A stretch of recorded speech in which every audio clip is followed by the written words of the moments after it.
ලිහෙන්නේ හෝ ගැට ගැහෙන්නේ මොකකින්ද? සිතිවිල්ලෙන්. ඔයා මහත්තයාගේ ප්‍රශ්නේ ගැට ගැහිලා ඉන්නේ මහත්තයාට අනියම් සම්බන්ධතාවයක් තියෙන නිසා නෙවෙයි. ඔයා හිතන විදිහත් එක්ක අවවාද කරනවා, අනුශාසනා කරනවා, හොඳ නරක කියලා දෙනවා.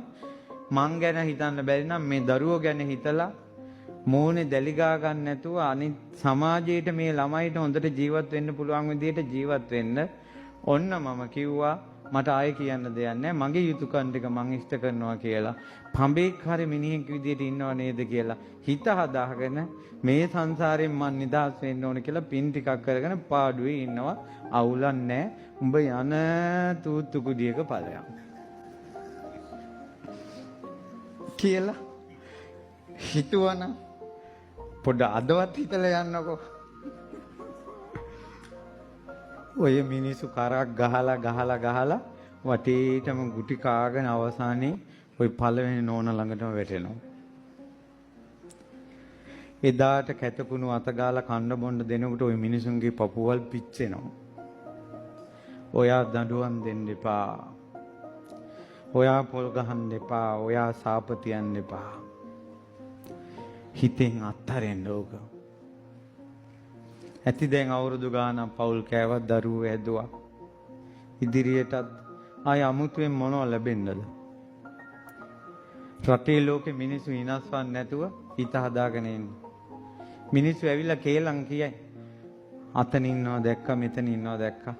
මටත් ආරංචි මං අවවාද කරනවා බලමුකෝ තව ටිකක්.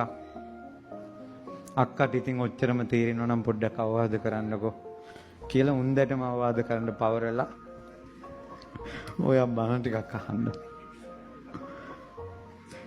දැන් වැඩි ඕනේ. ඔක කරගන්න බැරි වුණත් ඔහොම හිතනකොට මේ වෙලාවේ පහසුවක් එනවද නැද්ද? මේ වෙලාවෙත් එනවා පහසු.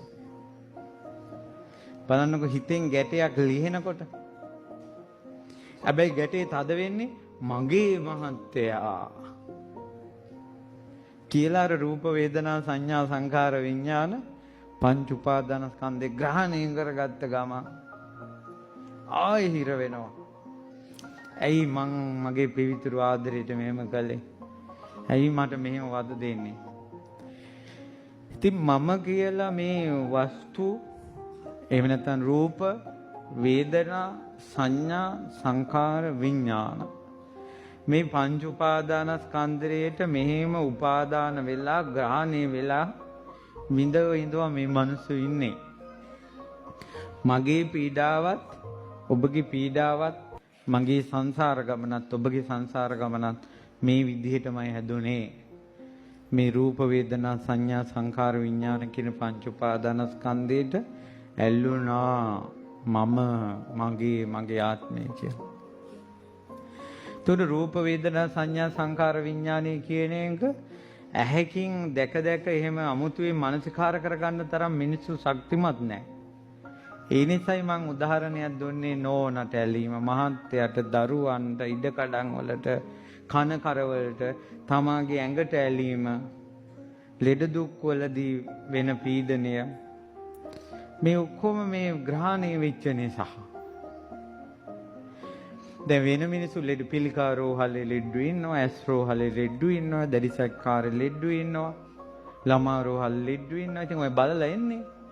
ඇයි මම ලෙඩ වෙනකොට මේ ප්‍රශ්න? මගේ හැඟීම නිසා.